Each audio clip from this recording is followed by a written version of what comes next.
following podcast is recorded and produced by Emerge, a media creators co-op, in affiliation with the network at bicbb-radio.com.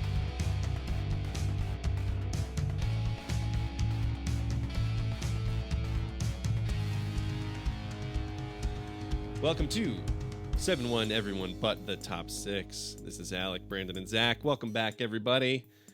We are kicking it off today with, we've been shooting the shit. We had some outline of what we wanted to talk about a little bit. We're just in the midst of this international break, so things have kind of died down after the first 3 game days, but we had some breaking news today that we might want to talk about at the top if we want to just cover it real fast. The first sacking of the season, huh? Is it the first? I think it might be. First sacking of the season. Yeah. Well, Ten Hag technically beat him if you're looking elsewhere. But for the Premier League, he's the first. Yeah. Okay. Didn't was any of our predictions right? I don't think it was. No, I don't right? think it was any of our We predictions. we briefly talked about it when we streamed the Forest Palace game. Mm-hmm. We briefly talked about that Nuno might end up being the surprise first one to go. But we wasn't he never- your first pick? No, I had Daniel Farker from Leeds. Was my Okay, my original right. one. Disrespectful. He's the relegation merchant. What can I say? I had to stick with him. So. Yeah. He gets at least 4 games. Yeah.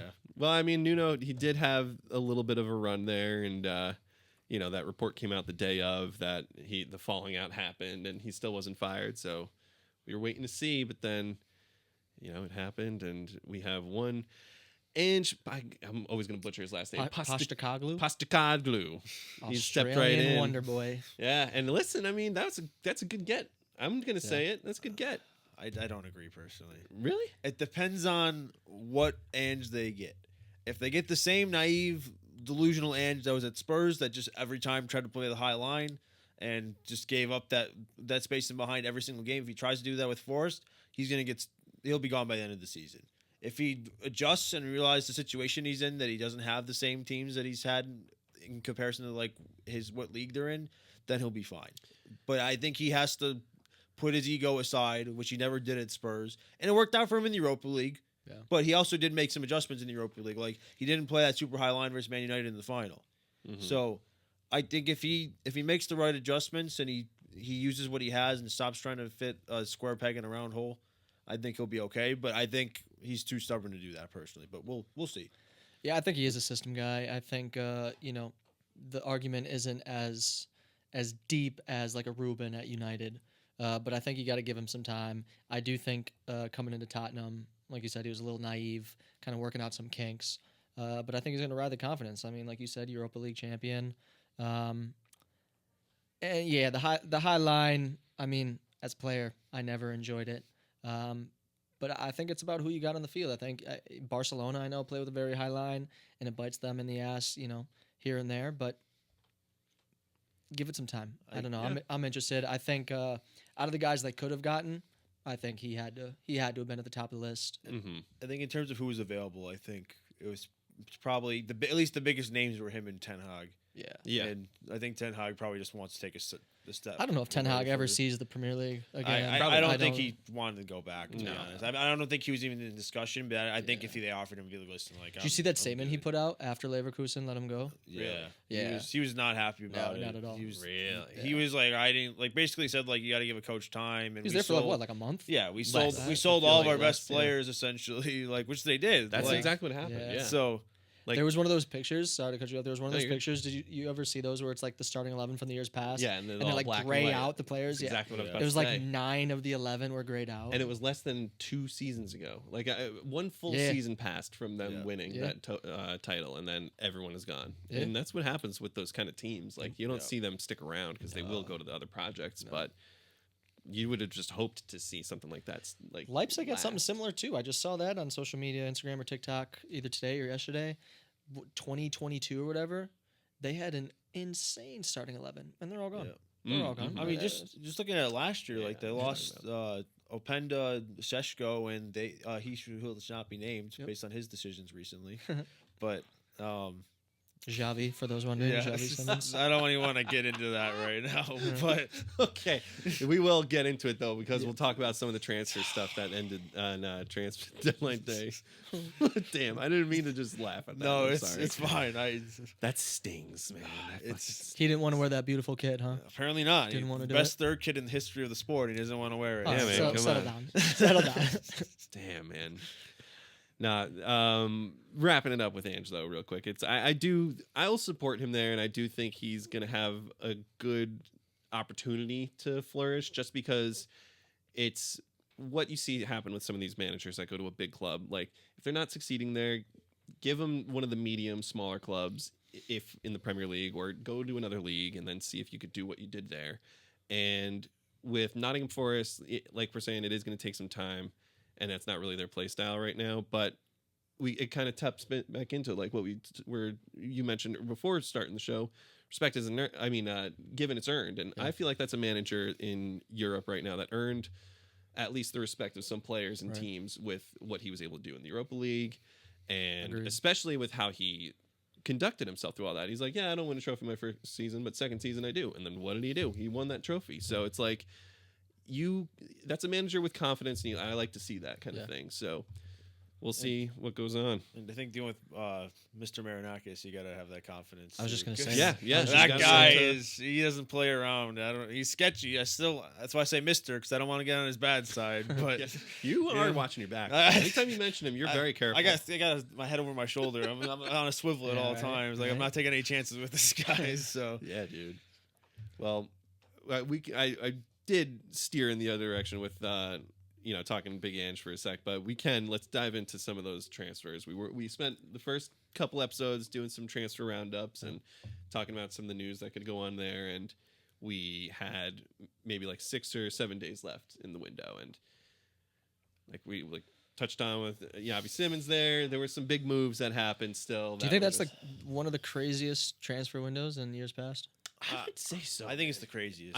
Not even just money thrown, but like the names Yeah. that move spots. Absolutely. and had the to be up teams that made the pickups. I reposted one of the pictures on our account of just the spread of talent that Yeah. was moved around this summer, and I haven't seen anything like this ever. No. This was huge. I mean, even if you just look at a team like Bournemouth, who pocketed like over 100 million on their back line, and like they look still perfectly fine in that Yeah. back line right now Mhm. to start the Yeah. season so far. After we all kind of said we thought they're gonna have a big drop off, and they Yeah. look Yeah. fine so far. So They really Yeah. do. I You think know, they're just- 2 out of 3 wins right now. Something like that. Yeah, Yeah. there isn't there even the 3 promoted teams.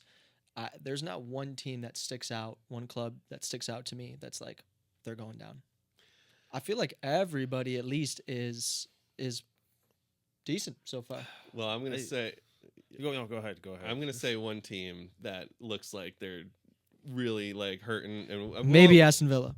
Maybe, Maybe but West Ham is still trying to find their footing, Okay. and I mean, that was cool to see on that last day before the transfer deadline, when Paqueta like kissed the badge and Fuck he like Paqueta. threw the phone out and everything. Like that was Paqueta. cool to see for as being a fan of that team and about to see your player leave or something. Like that was cool for him and for the West Ham fans. But they're gonna need some miracles this year, Yeah. I think. I mean, obviously, big win against Forest, 3-0 before the international break started, but still, it's like one off game. Like I'm not buying into anything Right, with that's them fair. yet. It felt like the last. It was one of those like nail in the coffin games for Nuno, where that they lost that game in the last 10 minutes and just completely collapsed. And to a team of West Ham at that point, it's like we've seen how they're playing and we know the status of that team. So that wasn't just a loss. That was you feel that kind of loss to a team like West Ham right now. So yeah, it makes sense how the managerial shift happened in this time, but crazy stuff. Crazy. Yeah, I mean, there were some highlights like with the other teams, and one of the things that I also mentioned that we can talk about today is I picked him with my 11, and I want to talk a lot about him, man. Is Jack Grealish. Jack Grealish. Listen, all right, I'm gonna just give me my second here, and then I'll pass it on. But man, it's great to see a player like that just finding their footing again, because he had 2 assists in the first game and then it was 2 in the second, right? Or he's had like 4 assists so far. I think it was 2. I think it was 2 each in the last 2 games. 2 in the last 2. That's right. Yeah.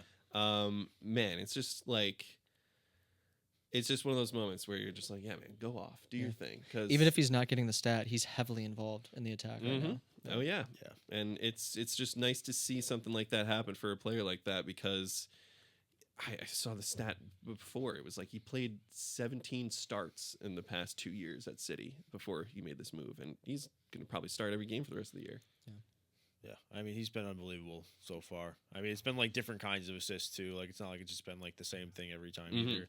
I mean, he's even getting Beto on the score sheet, which says a lot in itself Yeah, man. too. So Another starting 11. I'm not listening. I'm gonna say less. I'll say less. no, just for Everton in general, though, it feels like the 2 summer signings of him and Dewsbury Hall, it's like completed that like 3 behind the striker spot with Njai on the other side too. So it's interesting. Like Everton, like. I remember I kind of said like I didn't think they're going to do as well as everybody thought they were doing, and I still think Europe might be a little bit of a stretch. I know they started off hot and people are kind of on their bandwagon right now, but Grealish he just looks like his Aston Villa form. Like he's like free playing, has a smile on his face, getting to kind of just do what he wants to do. Which I think he's that kind of player that he can't play in a system, but I think he thrives just kind of being able to just free roam and be the heart of everything his team does, and that's what he's kind of doing right now. So. Yeah, sometimes being a big fish in a small pond is refreshing. Yeah, man. For certain players, and they got Villa this weekend, so I think he comes in maybe a little bit of a chip, being left out of the England squad. That's right. Playing against your old club. Mm-hmm. I mean, always, especially a guy like Grealish. I think I have respect for the way he composes himself on and off the field, but you never know. Going against your old club. You think he does come with something to prove this weekend going against Villa? Because maybe I think this whole season he's coming in with something to prove. Oh, for sure. But shows. Maybe I didn't hear any rumors at all or conversation about him going back. But like that was always one of those kind of things where you see a player leave their boyhood club and have that moment where they could, the window is open for them. But it was almost like he didn't even entertain it to go back, or they didn't entertain him. I'm not sure what happened there, but. I feel like that's something we'll be able to see on Saturday with how he, performs and like conducts himself on the pitch. Yeah. Well, I mean, it's interesting, obviously, because they deadline day, I believe they brought in Sancho on loan. Right. So it's like, I mean, they're very similar-ish players in where they are in their career at this point, and similar styles. I mean, obviously not exactly the same, but similar styles where neither of them are overly quick, but they're creative. You're talking Jadon Sancho? Jadon Sancho. He went to. He's at Villa. Yeah, on loan for the Villa. season. Pretty sure. Yeah. Right. Yeah. Oh, I thought we were talking about Everton. My fault. No. No. Yeah. Yeah. So I mean, similar profiles. So like it's interesting that they brought in Sancho last day, and there was no rumors with them with Grealish at all. And True. Mm-hmm. Maybe there's a bridge burn we don't know about, and obviously there's just stuff we don't see behind the scenes kind of thing. But yeah, it's just interesting they brought in a similar profile kind of player when Grealish was out there still too. That's a good point. Mm-hmm. That's a good point. Well, and it is great that that is the matchup for them this weekend. It's Everton Villa, and Villa is one of those teams right now that we wanted to talk about too, because you want to talk about starts to a season. I don't think they have a win yet. They're struggling. I don't even think they have a goal yet. No goals through 3 games. No goals in 3 games, and it's a team that's been competing at the top and been competing within like that top 6 area. And if they come in with a loss to Everton this weekend, where does Villa's season go after that? What kind of view and what kind of things can you say that could what's their trajectory at that point? Because like it's hard to see the silver lining through that. That's when the clouds start forming. You're like, ooh, what's going on here? Yeah. This is getting a little gloomy. Yeah, I mean, obviously for them, Europa League's right out on the corner too, so they got to start worrying about rotating the squad, and especially if they don't score this weekend, Emery's really gonna have to roll the dice on something, try to change something, whether it's formation or with some of their people that they brought in, like obviously like Sancho, they brought in like where are you gonna play Sancho? Is he gonna start kind of thing? But he's really gonna have to roll the dice and try to think of something if they don't get a goal, especially if they don't get a goal. I know it's still early in the season and these kind of things can happen sometimes, but no goals through 4 games would be very concerning. Yeah. To their credit, the one thing that they were clearly missing was just a little bit of creativity, and I think they brought that in both Harvey Elliott and Sancho. But But I mean, in the games that I was watching, and for whatever reason, that's NBC keeps putting on Aston Villa, whatever. Ollie Watkins just on an island. He's all Yeah. alone. The midfielders have to drop in so deep to receive the ball. They turn, and there's just acres of space in front of them. And Ollie Watkins is one of those guys. He sits on that last defender. He finds the channels and he runs through it. But there's no way these midfielders are going to play consistently 30, 40-yard balls through these channels. And Ollie Watkins, who's now 32, 33, it's just not a style that you can continue over a season and going into Europe. So I'm interested to see what they can do now in that attacking third, bringing in certain players like they did. And they took a while to do it too. I think until like the last 2 or 3 days, they had made 0 signings, wasn't it? I don't know if it was 0, but it was if it was Maybe max 1, It was yeah. max like 1 player, I think. Yeah. but- So I think they're very lucky. I think Unai Emery is very lucky that they did some business. He's But it's also a new system too. So it's like you got to be patient with these guys too. I don't know how much you can expect off the bat. Yeah. With him, it's curious because I think before he went to Villa, he was at it's either Villarreal or Sevilla. Well, it was one of the 2 teams that he was in Spain for, but he was doing great over there, and he was doing really well. He won the Europa League with them over there, and didn't really have that back against the wall moment with them. But right now, that's exactly what's about to be happening if they don't get this result this weekend. It's going to be him with his back against the wall, and that hasn't happened since you can go back to when he was managing Arsenal, I think, because I think he left mutual ways with PSG. I don't remember how he left that team and how it went there because this is a while back now. This is pandemic days. But it's gonna be interesting to see how he can handle it because when the pressure is on for Emery too, like he was having a rough time at Arsenal when he was our coach, and then the pressure was on. So we'll see what goes on here. Yeah. I will say he did have one of the funniest pre-match interviews before the game last week. I don't know if you guys saw it. Oh, with Martinez, right? Yeah, they were just asking I about didn't see it. words because Martinez was in the squad, and they're like they're just kind of asking questions. He's like, Mark Bizot. Yeah. And they asked him something else. He's like, Mark Bizot. That's all he would answer until they finally just kind of gave up on asking him questions. Just but- reaffirming. No, just- this is my keeper today. Don't even ask me about Martinez. And I respect it. a great transition into that because that's more of our transfer stuff that we can talk about there. Like Martinez was supposed to move. Mark Gahey was supposed to move. 2 very big moves that were going to happen towards the end of the window, and then both collapsed because of different reasons, of course. But yeah, Martinez was very much out the door from Villa, and now he's going to be sticking around. So we'll see what goes on with him. Let's talk this Mark Gahey thing though, because that was just wild to see. That was like the farewell video got leaked and everything, man. That you got to feel for the player in this situation, you know? Who do you think, and I know the situations are different, but Newcastle fans, how they'll treat Alexander Isak, Palace fans, how they treat Mark Gahey. With the way, I just feel like Mark Gahey silently went about it kind of the wrong way. And I don't know. I feel like that would rub, Palace fans are different. I get it. We saw the way they reacted with Eze and stuff like that. But how now going back to Palace, going back to Selhurst, whatever it is, how do those fans kind of, do they bring him back in with love and praise? I don't know, because there's been the rumors, not rumors, but the reports that came out of how pissed he was about this not That's what I going mean. through. Yep. So as a Palace fan, you find out he doesn't want to play for us. He wanted to leave. Yep.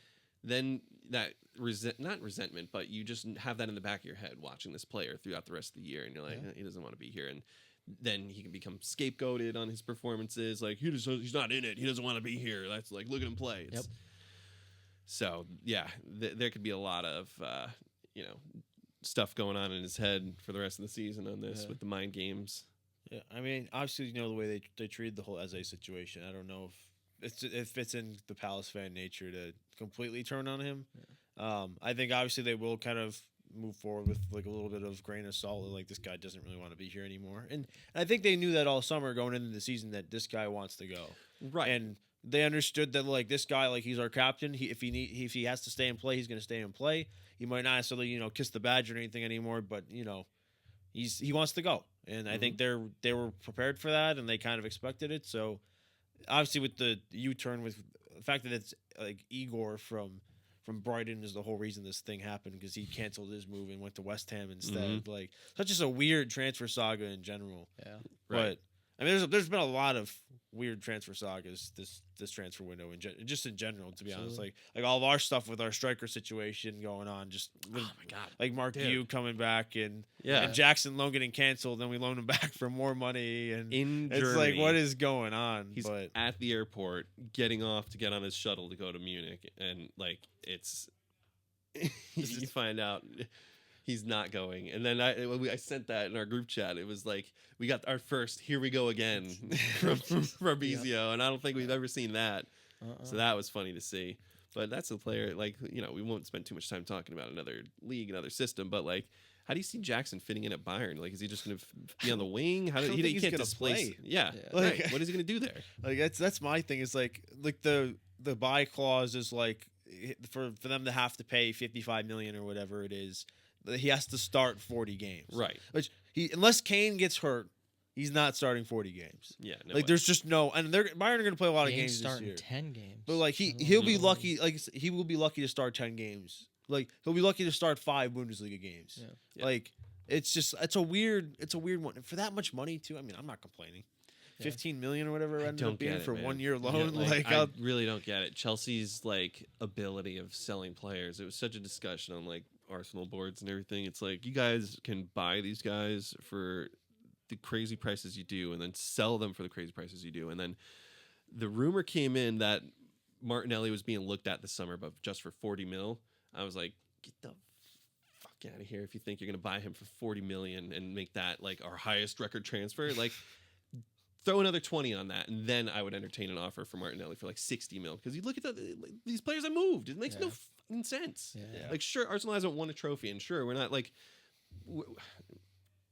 I gotta dial it back. I can't get, it's crazy, man. I can't. yeah. It's, I don't know what dark magic you guys got in the Yeah, transfer market, but you can sell and make I don't some know. money. I mean, we profited like 4 million when it was all said and done, which is just crazy considering we spent over insane. 300 Yeah. million. Plus, that's not even considering all the Club World Cup winnings too. yeah. So it's like we ended up making like a pretty good amount of money this summer while spending a ton, which is just ridiculous business. So I gotta give our board credit for that at the very least. But Mhm. you know, I think sticking with the Bayern thing real quick, I think the only like glimmer of hope is that Musiala had that injury and Nicholas Jackson could potentially slot into like a number 10 Sure, or sure. something like that. Yeah. But it's just no, he's not gonna play.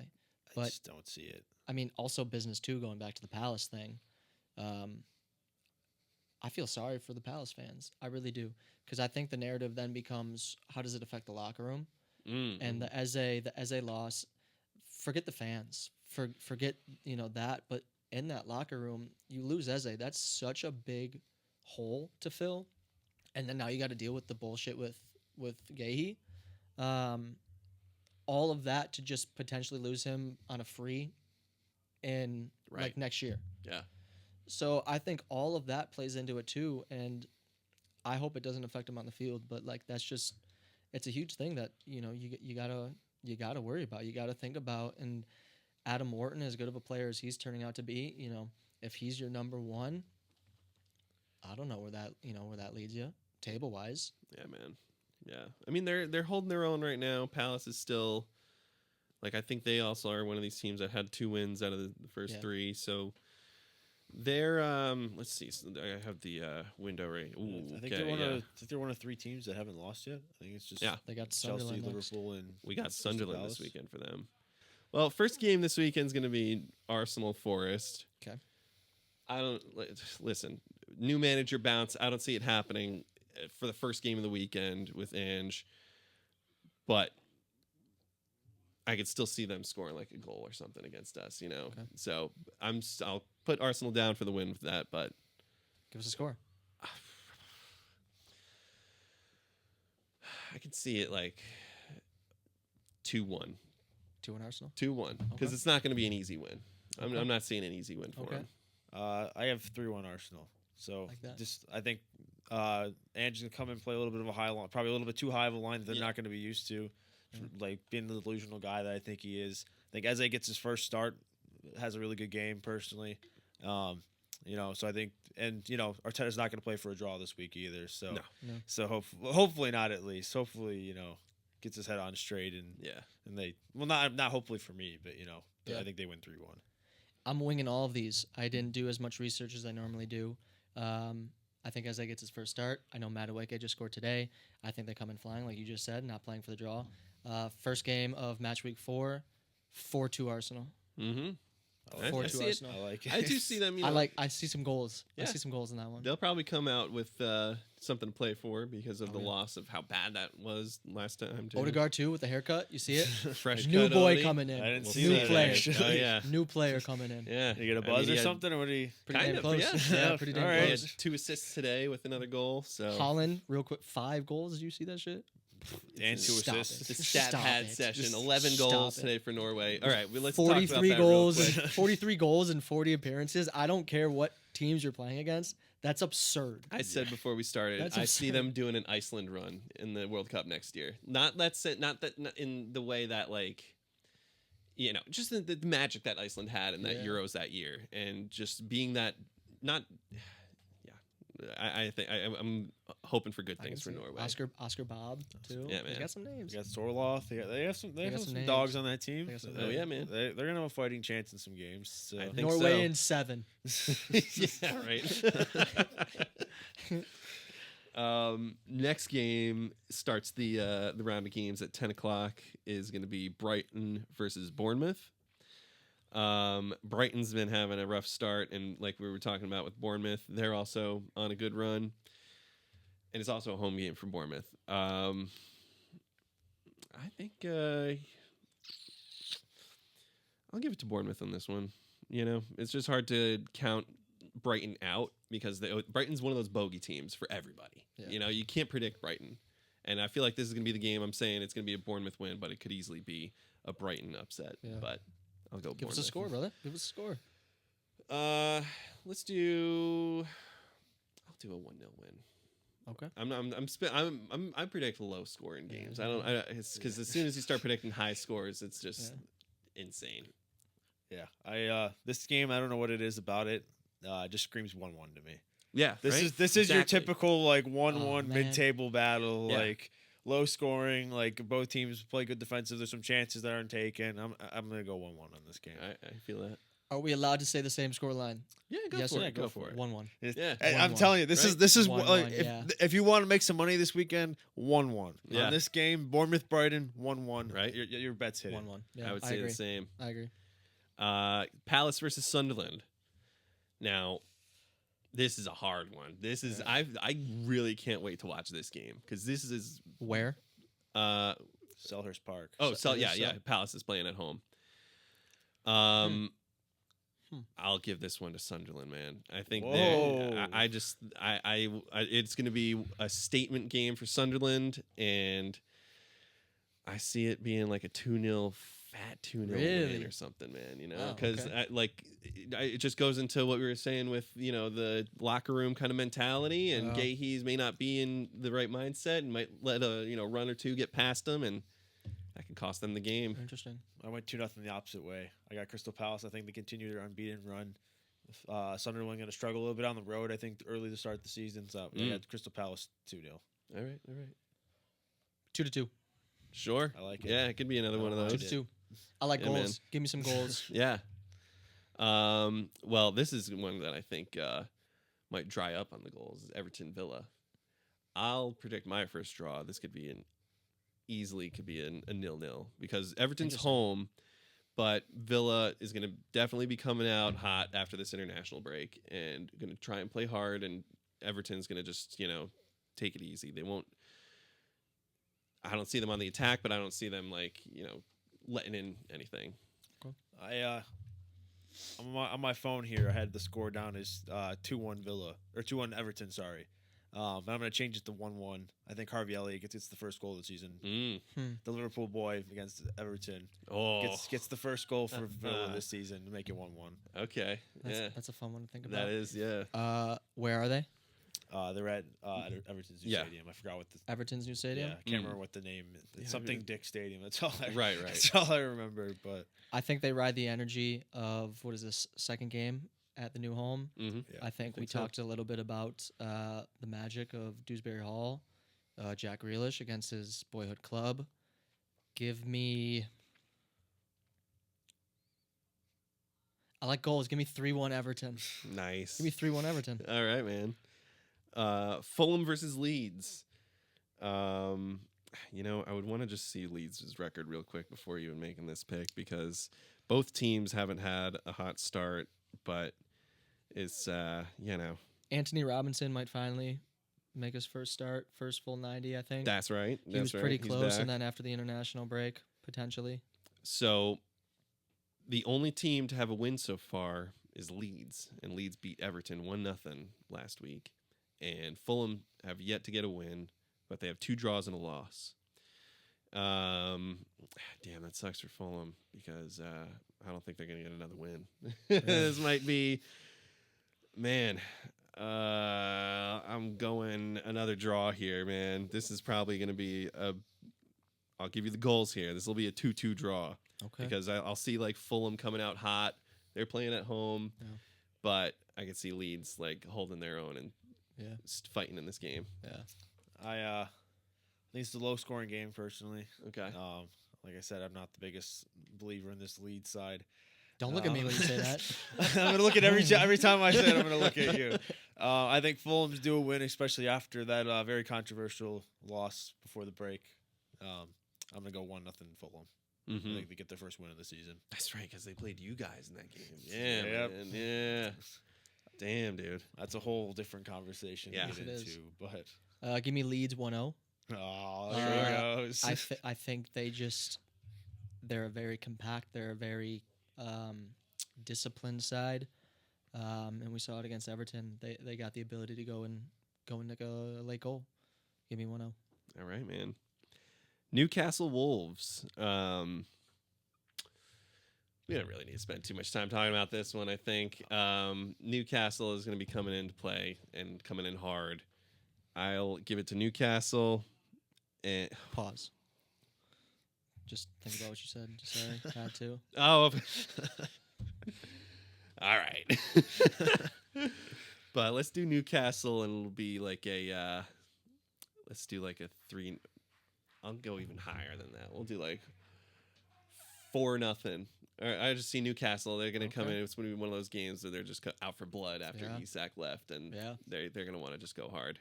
Yeah, I'm in a similar mindset. I think it's gonna be a long, painful season for Wolves fans. To be Very. honest, I got 3-0 Newcastle. Yeah, man. I think Sandro Tonali balled out yesterday for Italy. That's right. I think Bruno G he is what it means to be a captain. I think the Woltemata legacy starts now. That is the next kid I'm going to get, just so everybody knows. Woltemata Newcastle. All right. I love it. It's a sexy kit. I want 5-1 Newcastle. Yeah, man. 5-1 Newcastle. I don't Yeah. mind it. Yeah. I love that we each picked a goal. Like Wolves is just going to get battered here. Oh, from day one, you guys Yeah, hear it it's- from me. I can't stand Wolves. I Yeah. don't think they got anything going for them right They've now. lost their spark completely, man. Yeah. We got another interesting one here. You could say This'll West be Ham fun. versus Spurs. Home game for West Ham. Okay. Now, Spurs can be so Spursy because they lost their first game to Brighton and then, of course, come out and win 2-0 against City. They had a good showing against Burnley after that, but could this be another game for them that they just don't show up for and then they lose to West Ham of all teams? Answer your Sorry, own the question. dead air. I know, man. I know. I hate picking Tottenham. So I think I'll just be the supreme hater. I'll just say, no, they're going to lose this one. They'll lose 2-1. Let's say that. Because West Ham, like, it could be one of those games Tottenham gets the first goal and they're just going to sit back and, like, they think they got the game under control. West Ham gets that goal to tie it, and then they get the winner. Listen, I hate Spurs as much as anybody on this planet. I can't stand them. I even hate them more now after who they took from us this summer. And I already know they're gonna be singing some bullshit chant with his name and our name mentioned. They don't have the right to mention Chelsea in the same name as that dog shit, damn near trophyless club. But with that being said, I hate Graham Potter even fucking more for the absolute trauma that motherfucker caused me. So I'm going 4-0 Spurs. Who should Wow. option be named, is going to get a good start to his career playing against the worst team, one of the worst teams in the league. Wow, He's man. going to have a good debut for Spurs. Yeah. Take a breath. Take a breath. We're Yeah. okay. Let it all work out. We're man. okay. Let it all work He out. boils my blood to this day We're still. okay. But I think Graham Potter's bubble has popped. That's I like that pun. Mm. Thomas Frank, I just can't say enough about Thomas Frank and the way he plays the game. Dom Solanke, I think he's back. I think he's Ooh, fit. yeah. Get Richarlison the fuck off the field. I think they go into West Ham. I like 2-0. I like Okay. 2-0. All right. And I don't mean to, I sound like the supreme hater, and there will be some games I pick Spurs, but it's like Hey, we see the flag behind you. It's exactly, okay. We see it. I'm not. It's right over my shoulder, man. the return for Mohamed Kudus to the London Stadium, too. That's So, right. That's another- That's yeah, right. didn't He think did about that. leave. he's going to be a little fired up, I think, Yeah. on Saturday. Next up, the last game for Saturday is Brentford versus Chelsea. I don't see that being a tough one for Chelsea at all. I'll give you guys the credit. It's going to be a decent game for you, and Brentford hasn't really gotten off on a crazy run here. Yeah, they're just one win out of the first 3, and they lost the other 2. So, and the amount of goals that Chelsea's been putting out, they had 5 against West Ham. Give me like 3-0 Chelsea. I'll do 3-0 Chelsea. I appreciate it, but I'm going a little bit of a different route here. Really? We've historically for some reason, since Brentford's been promoted, struggled. For whatever reason or another. I mean, obviously, I know this is a different Brentford side than the ones we've been used to playing so far. I think Palmer's probably still going to be out. He might make a cameo appearance off the bench, but I think he's still a little bit hurt. Got a couple guys coming back from South America. It's a long flight home. I'm going to go 2-1 Chelsea. I think it'll be a tough game. We haven't looked great to start the season so far either, so I'm going to say 2-1 Chelsea. All right. It is a home game for Brentford, too, so Yeah. it could be tough for him. Yeah, I mean, I said it in first episode. I think Brentford's running on vibes. I think that helps him a little bit. Like you said, with the flights, I think that does a little bit of fatigue. I think it'll show. But Chelsea has 75 fucking players on their roster, so shouldn't matter. I think Brentford steals a goal. I still think Chelsea takes it. I'll go 4-1. Okay. I appreciate the confidence, fellas, because I don't have that much confidence Hey, going man. into this, but Yeah, Hey, win's a listen. win, right? a win's Yeah. a win, though. Win's a That's win. what I'll say That's after the right. last 3 after the points. last game. That's for sure. Don't but matter. Oh, yeah, 3 man. points. So we got 2 games following on Sunday. 2 pretty big games here. Burnley versus Liverpool, and then the Manchester Derby. Burnley versus Liverpool. Let's just get that out of the way That's quickly. a fucking 'cause- bloodbath waiting to happen. Yeah, man. I see that being a pretty gritty game for Liverpool. Whatever system, whatever game plan they have for that, Burnley's going to come at them hard. And I feel like Burnley's going to want to try and get that early goal, just get that win. I could see this being could be a 1-1 draw or could be like a 0-0 draw, but I this is going to be a tough game for Liverpool. I'll just say that. But I say draw, but at the same time it's in Liverpool and what they did to us. Yeah. You can't doubt them, and they got the magic, so I'm still going to say 1-1 draw. Wow. I like it. I said it. I sat here in this chair and said that Burnley's going to make it tough for teams this season. They're not going to score a lot of goals, but this is one of those games where I just think Liverpool are going to come in fired up. Like Isak's through the door now. It's going to be interesting to see how they set up their team. Like if Isak starts right away or if he's going to come off the bench this week. But I got 3-0 Liverpool this week. I think they make a little bit of a statement that everybody's expecting them to make. Right. Yeah. I really hope they play with 2 strikers. I really want to see Ekatike and Isak play off each other. Mm-hmm. I do also want to see Leone get some minutes. I want to see whether they're not gonna rest Van Dijk. It's just not gonna happen. Mm-hmm. But I'd like to see Leone in over Kanate. I'd like to see it. Florian Wirtz, my favorite player right now by far, had an unreal free kick, international window. That was pretty good. And yeah, I mean, Burnley, you might as well just get sent back down right now. I think Liverpool comes in flying. Yeah, it could be. Listen, it's the one gimme game for them. Like this will Yeah. be the game for them this season where they'll make that thing happen, and Yeah, they have that magic game. You Yeah. know, and this could be that for them. I'm going 4-0. I'm going All right, 4-0. 4-0. Damn. Well, this is going to be a hot game this weekend because it's two teams that both need a big fat win, and it couldn't come at a better time right now, man. The Manchester Derby, I've never been this kind of like intrigued by it, because it's lost its magic. I'm going to say that it's lost its magic and it's lost its aura over the past, couple seasons because it's just been City running the show. Yeah. You'll have that occasional United win here and there, but yeah, it's a game that hasn't had the sort of like The juice. the juice and just like the grit, like the clashing of the rivalry to it. But how do you predict this one, man?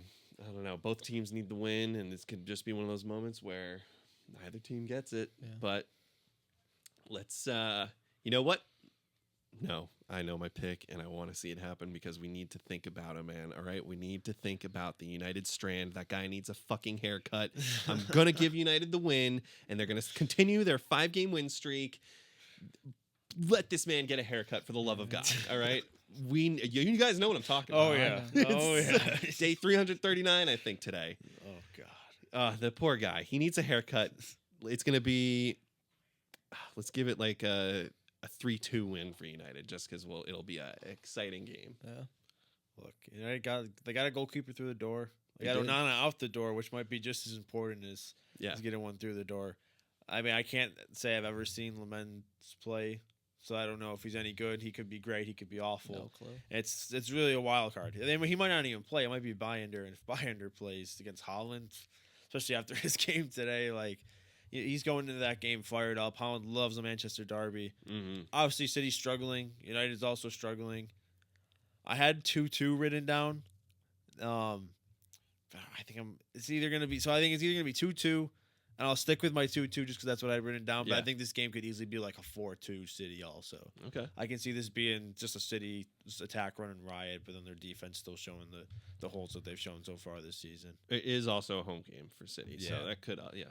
very well could be the case. I think too often we see these big games, the derbies, and it's just all talk and all the build up. I think just they're both system guys. We know how they are. 1-1. Honestly, Yeah. 1-1. I mean, both City more so than United, but they can both put the ball in the net. I think they both love their build-up play. I think they both love to possess the ball. I just see it in the middle third, 60, 70, 75 minutes Yeah. at a time. They'll get their chances. I'm interested to see who starts in net for United for sure. I got 1-1. Mm-hmm. All right, those are all our predictions now, and we're experimenting with like how we can break down a point system here and all that. But let's why don't we spitball an idea right now for what do we do for the person at the end of the season if we can tally up all these points? Whoever has the most accurate predictions, what do we do? Do we give a little gentleman's agreement trophy pat on the back for ourselves, or should we kind of like come up with a little give ourselves like the 5 minutes to cut a promo on here and be like, I'm the fucking man, that's right, I predicted all this shit. Because we could do a wrestling style shoot like that. I say we go the opposite way and we do a little bit of a punishment for the guy at the Ooh, all right, Oh, yeah, of the totem we pole. could, yeah. If it has anything to do with me wearing a I Spurs was about to jersey say, or an what if Arsenal it's jersey, just- yeah. absolutely the fuck didn't I say think it. that might be. I didn't say I it, Yeah. will, but I will rather die than wear any of those in public or be seen Listen, wearing either of that's those why we talk jerseys. about it in episode 3. man, right? That's because I'm the same way. If I were to have to wear a Spurs jersey or like a City jersey, man, like I could get a big fat jersey with our name on the back, like, it would just be blasphemous. But Why at the don't, same why don't we time, open it up to the fans in the comments? Right? Why don't we, Exactly. why that'll don't we be get a them cool thing. involved? Yeah, because let's start these predictions. We'll get that going through the season, and then as they happen, and we get more of a following and traction, hopefully some suggestions come in. We'll see some. Oh, yeah. I know it's not going to be. I'll say it now. We're not going to make a haircut kind of deal. I'm not going to do anything like that. 'Cause this dude's never going to get a haircut. But yeah, man, we'll see what it is. We'll let you decide, folks. We'll see. Where's my camera? We'll let you decide.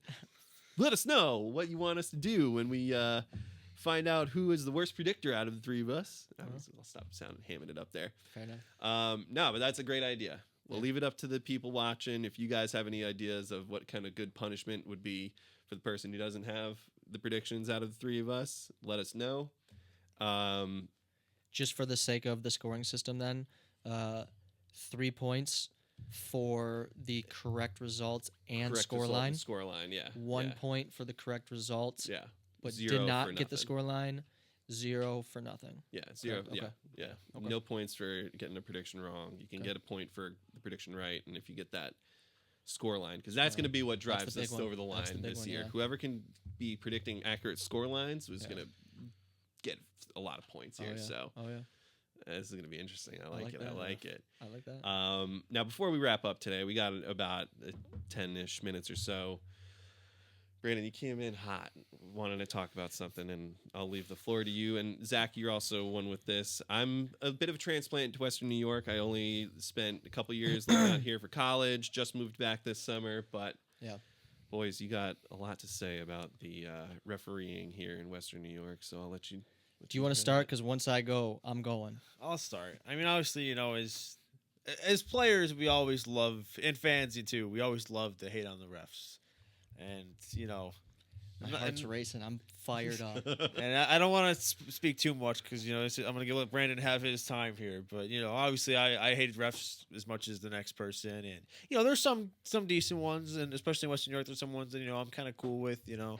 I have some ones, if they ever watch this, they know who they are, that I beef with pretty often. And ones that I have said a lot of things, yelled a lot of things at, you know, and but I'm just gonna let Brandon have the floor here because, you know, I could go on for forever, but I want Brandon's fired up about it, so I'm gonna let him have his moment here. All right, man. I'm going to look directly into my camera. My name is Brandon Bunchu. I have been in and around the Western New York soccer community for almost 25 years now. I need to take a breath. I'm so fired up. I think the referee community as a whole is turning into an absolute fucking circus. I think you should all be ashamed of yourself.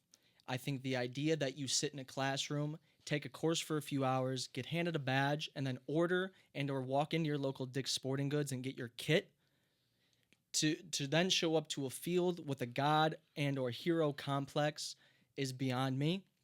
I think it's embarrassing. I don't understand it. I don't understand why you show up in your yellow striped shirt gives you this idea that no one else around you has any more knowledge of the game than you do. It's the thing that gets me too is then you want to turn and talk about a referee shortage. Grow the fuck up. Grow up. You want to talk about you don't want to hear it from parents and players and you're sick of getting the flack. Make the right fucking call then. We understand you're human. We don't think you're robots. But when you consistently fuck up and then want to get defensive about it and throw your little plastic card at people, it's embarrassing and you shouldn't be embarrassed. When you have a full-time gig, whether it's weekly, monthly, annual, you get reviewed. Correct? You have a manager, you get reviews. It's a job. Referees get paid. It is a job. I don't care if you do it in your part-time because you love the game or you want a little extra cash. You show up. It's a fucking job. The referees and the parents and the players are the people giving you your reviews. When they're upset, it's because you're fucking up. It's not because we don't understand the game. It's not because somebody in a lawn chair doesn't understand the game. It's because you are consistently fucking up and making the wrong calls and then getting defensive about it. I'm so sick of it. I played for years. I now am a head coach at a school, and referees continue to just drag the passion out of the fucking game. I'm so sick of it. 3-man systems, 2-man systems, one guy in the middle of the field. I do not fucking care. It is a job, and if you are going to take said job and show up to said job, do the fucking job. Thank you very much. Damn, man. Damn. I almost want to ask what happened today, but It's not just today, it is years and years Yeah. of playing. And this we are a fairly new podcast. We are reaching into the Western New York soccer community. cool. Ideally, we want to reach nationwide. Hell yeah. Even farther, we want to reach worldwide. I know for a fact, and I'm still looking directly at everybody watching right now, I know for a fact you can name at least 1, 2, or 3 referees that are on your shit list. Anthony Because Taylor. it happens. It happens way too much at any single level. I don't care if you're refereeing a U13 girls game. I don't care if you're refereeing a varsity soccer game. I don't care if you're refereeing the Champions League fucking final. It is a job. We here at the podcast do not get paid, but every single one of us show up as if it's a job. Oh, yeah. We do our research. We study. We prepare. You are getting paid to be on the fucking field, prepare, and do the job right. Do it right. Or don't fucking show up. I'd rather have a parent take their flag and call an offsides than you guys get defensive at a fucking 15-year-old kid. Do the job right. Or Wow. do not be there. Yeah, man.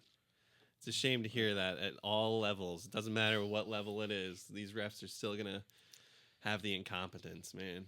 That's just...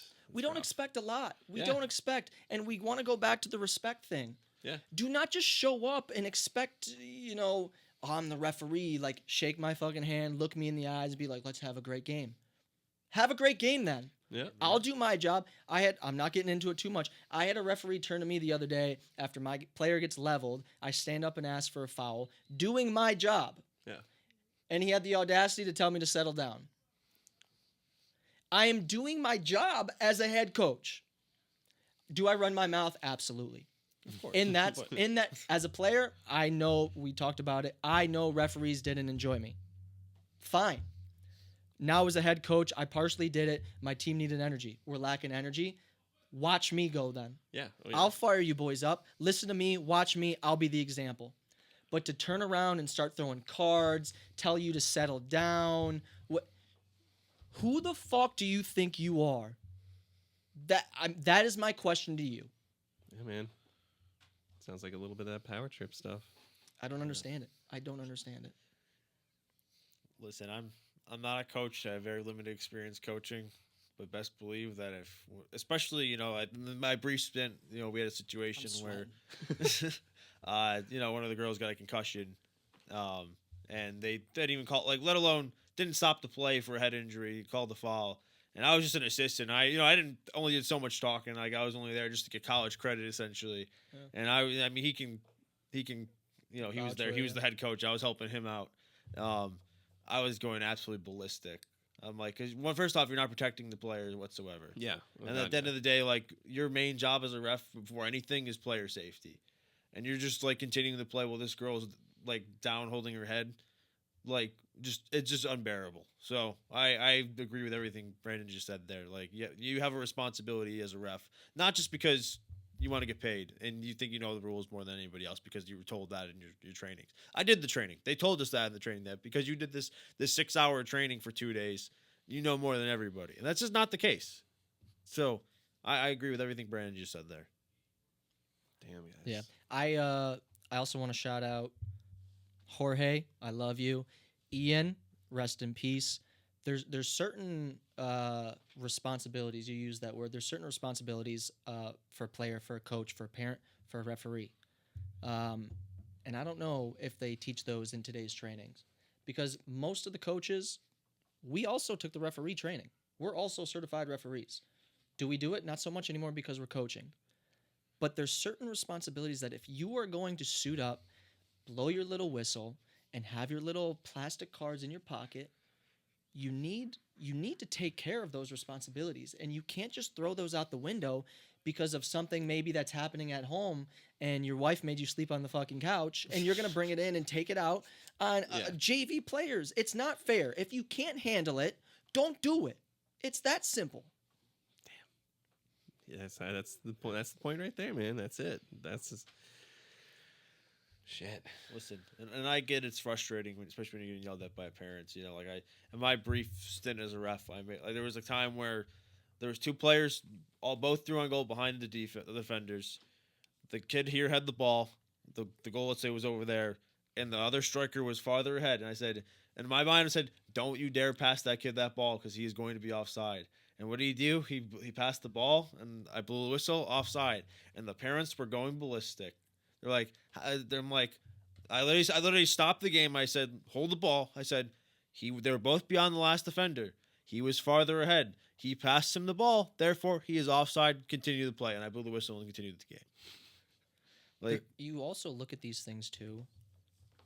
We, as in, in the Western New York local community, whether it's school ball, local clubs, whatever, we are getting crowds of 30 people, and you're struggling to control your emotions when 30 plus are getting involved. right. Grow up. Yeah, it's not. You for watch any game on the weekend, there are 50,000 plus whistling and screaming and shit like that. Yelling a lot worse Grow things. up, dude. Yeah. Grow up. Yeah, if you can't handle it at that level, where do you think you're going to be going? Go What do you do? home. That $30 you pocket after the 80 minutes, it ain't for you. Yeah. It ain't for Yeah. you. Damn, dude. Well, I don't have anything as hot to get fired up on, man. But if I don't know, like, if I feel like I need to add something here. I mean, I could go in on MJF, you better watch your back at all out because I'm going into wrestling there. I don't need to, Yeah. But I'll back you guys up. All right, I'll not back you up, but I'll cool you off here. I hope I gave you guys enough time with that. Like, yeah, you're starting to sweat here, Brandon. Let's take it easy. Man, I feel like that was a nice little segment there, though. That was a nice little moment for just. I appreciate letting you it guys. out. I appreciate you giving me the floor. Yeah, of course, of Have to course. say there's nothing you said that I couldn't say, but I think you said it better than I would have said it. So Yeah. And I think it's a perfect platform too, especially for the people we're trying to reach. Oh, definitely. They know it. They hear it. They see it. Yeah. Referees, if you see it, fuck you. Change. But thank you for watching. you. Exactly. Yeah. Hey, we'll round it up there, man. Yeah. Thanks for watching, everybody. Thanks, refs, for not doing a good job, I guess, but you could do a better job. Yeah. At all levels, not just you Western New York refs, all right? Let's Yeah. get some better officiating in the Premier League. We had a blown call in the Fulham game recently. Whoa. Hey. Whoa. It's. I mean, I see both sides of the argument on it. Right, That's right, where right, I don't think it should have been called. If I'm being completely serious, but Yeah. I don't. I can see why they called it. I think overturning it though is a terrible decision. Right. I think if they would have called the foul on the field, then obviously the goal doesn't happen. Exactly. But if that was just like a play that they called, I could trust the on-field decisions, and yeah. that's one thing that we're not getting anymore. They're not trusting the refs' on-field decision as much, and so I don't think by their definition of clear and obvious, I don't think that was clear and obvious No, personally, no. and that's coming from me. I think people complaining about the corner being over the time. It's minimum 8 minutes. Grow up. And for the people that are complaining about the handball, it was 2 feet away from him. Where was he supposed to move his arm to? They never call those anymore. No. Once again, grow up. But if you're mad about the goal, Yeah. I can understand that. No, and I only brought it up because they had confirmed after the fact that Yeah. like the refs made the error, so that's why I was only calling it. And the that's mistake why, there. I see both sides of the argument. I see why Chelsea fans and some people are defending it, but in the grand scheme of things, I don't think that's good for the game for that to be overruled. Sure. Yeah. Sure. I'm trying to veer away from the thing. I just think the game is so far gone, and you hear that be thrown out with the business and the money and all of these things, but it's like we all do. I love this game. I grew up on this game, and from what it was when I started playing at 3 years old to what it is now when I watch at 27, I don't understand it. I Yeah. really don't. I don't understand what a handball is anymore. I scream No. that every time there's a handball. They're- Right. Not called. The free kick bullshit will go back a couple weeks. Chelsea Palace because the guy's too close to the wall, and just play the fucking game. yeah. Just play That that one- What is it anymore? That one too. I'm just like, what are they possibly?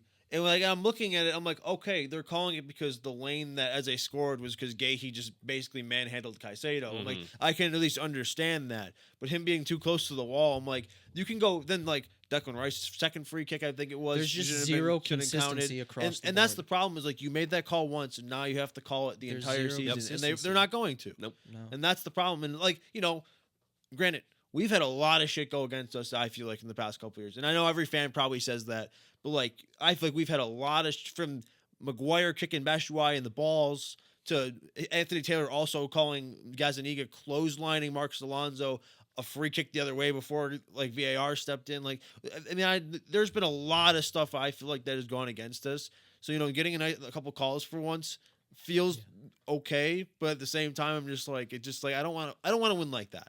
Yeah. Like I don't, but I'll take it when it comes though, because we're gonna need every damn point we can get this season. It's why I predict the results to be so high.